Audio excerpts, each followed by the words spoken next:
माननीय अजय तांबट, महाराष्ट्र राज्य सचिव भाजप यांना एक प्रश्न आम्हाला विचारायचा आहे. त्या संदर्भामध्ये आम्ही त्यांच्या भेटीला आलेलो आहे की सध्या भाजप पक्षामध्ये इच्छुकांची जी मांदियाळी चाललेली आहे, साधारण मग कुठल्या पद्धतीने कशा पद्धतीने पक्ष किंवा पक्षाचे पदाधिकारी त्यांना टॅकल करून आगामी निवडणुकीत रिंगणात योग्य उमेदवार देतील की काय, का पक्षाची स्थिती पहिल्यापेक्षा स्ट्रॉंग होईल किंवा दयनीय होईल, या बाबतीत आम्हाला त्यांचं मत जाणून घ्यायचे.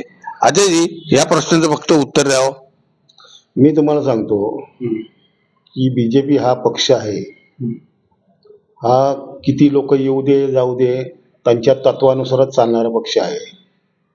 किती काय होऊ दे, की आमच्याकडे किती इन्कमिंग मोठी होऊ दे, पण आमच्याकडे तपासणारे जे 2-2, 4-4 ग्रुप आहेत, काय ते जे ठरवणारे सर्वे आहेत आमचे, जे आमचे मोठे आहेत, म्हणजे जे ज्येष्ठ आहेत, कार्यकर्ते आहेत, आमचे पदाधिकारी आहेत, त्या दृष्टिकोनातून ते सर्व ठरवतात.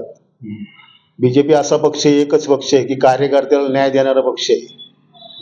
जे आता इनकमिंग झाले आले त्या भागात, ज्या भागात आमचा माणूस नाहीये त्या भागाला इनकमिंग झालेल्यांना आम्ही प्राधान्य देऊ असं पक्षाने सांगितलंय. बघ, त्यांना दिलेलं नाही अजून. तिथला कार्यकर्ता जर आमचा स्ट्रॉंग असेल तर आमच्या कार्यकर्त्याला न्याय मिळणारच आहे. हे पक्षाचं पहिलं धोरण आहे.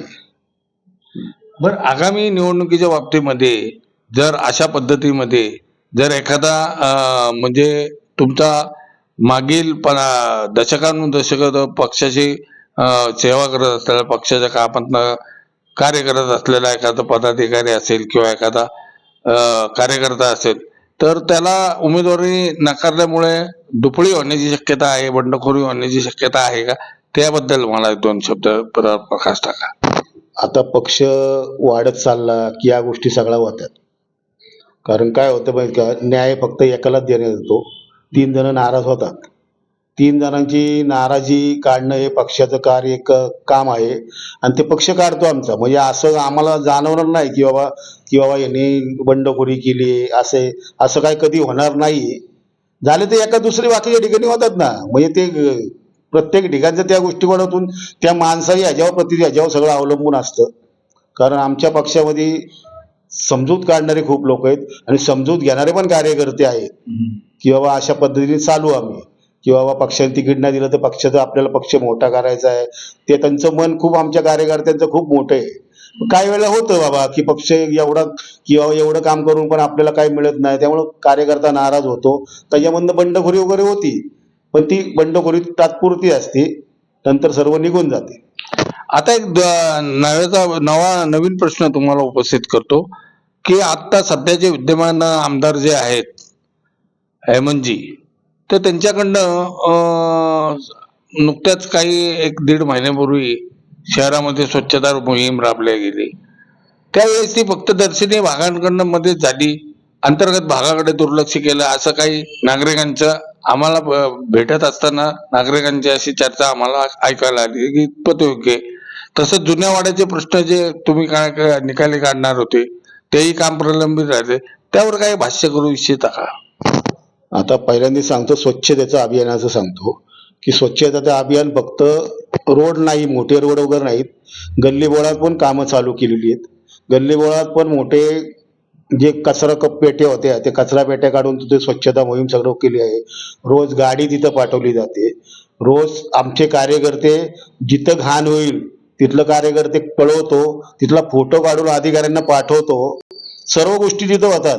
म्हणजे सर्व गल्लीबोळात पण सर्व स्वच्छता मोहीम सगळी व्यवस्थित चालू आहे. आणि आमदार साहेब बरोबर त्यावेळेला बरोबर जातात, त्यावेळेला ती कामं असतील कोणाला त्यांना फोन करतात, ती कामं होतात. म्हणजे असं नाही की सगळ्या गोष्टीला प्राधान्य दिलं जातं.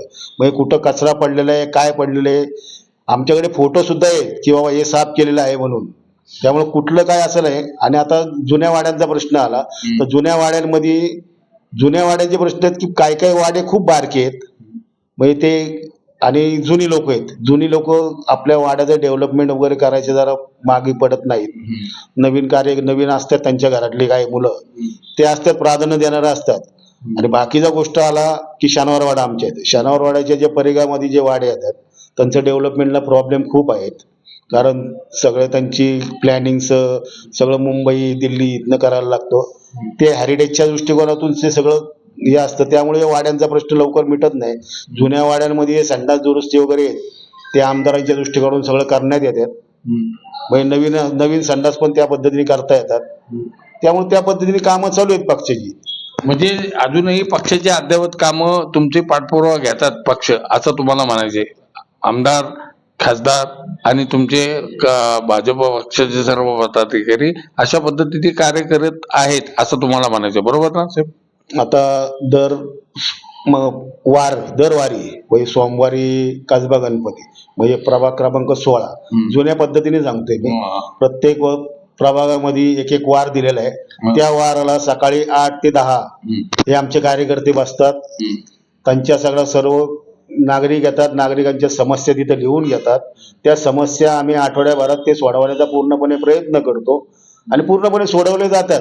काही समस्या राहतात, म्हणजे काय असं नाही की बाबा 100% आमच्याकडं काय काय जे प्रॉब्लेमॅटिक असतात ते राहतात, ते पुढच्या परत ह्याच्यामध्ये ते चालू राहतात. ते आम्ही सोडवण्याचा पूर्णपणे प्रयत्न करतो. काही किचकट विषय असतात ते आपल्याकडे नसतात, त्यावेळेला ते आमदार साहेब ते लक्ष घालून ते सोडवतात. त्यामुळे त्याचा प्रश्न येत नाही. धन्यवाद आपण दिलेल्या माहितीबद्दल.